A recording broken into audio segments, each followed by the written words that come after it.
1 айдан кийин Садыр Жапаров түрмөдөн чыгышы керек, себеби жатак абакка чыгуу мөөнөтү келди. Түрмө жетекчилери бир эмес 2 жолу эсептеп чыгышып, 2020-жылдын 5 февраль күнү жатак абакка чыгат деген справка беришти.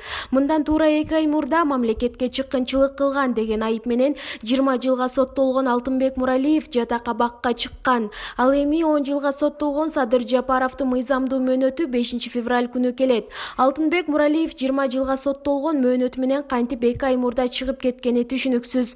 Түрмөгө жыландын баласы да жатпасын деген түшүнүк бар Кыргызда. Анын сыңарындай биз Алтынбек Муралиевке тескери оюбуз жок. Башкаларга каралган мыйзам Садыр Жапаровго да иштеш керектиги боюнча талап коебуз.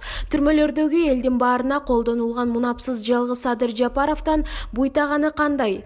4 айдан бери мыйзамдуу ырайымы берилбей жатат. Эми жатак абакка да чыгарылбаса, анда эл көтөрүлүп кетүү коркунучуна барып калат го. Буга чейин абактагы Садыр Жапаров ырайым сураса да, бирок белгисиз себептерден улам боштондукка чыкпай келген эле.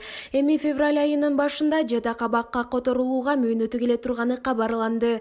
Учурда жатак абактагылар үй шартында болушуп, жумасына 1 ирет көзөмөлдөн өтүп коюшат. Бул ирет акыйкат жүзү жылмайып, Садыр Жапаров февраль айында эркиндикке чыгабы же дагы түшүнүксүз себептер менен түрмөдө кармала береби?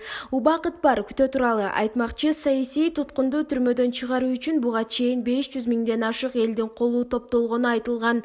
Олуттук коңгуроо.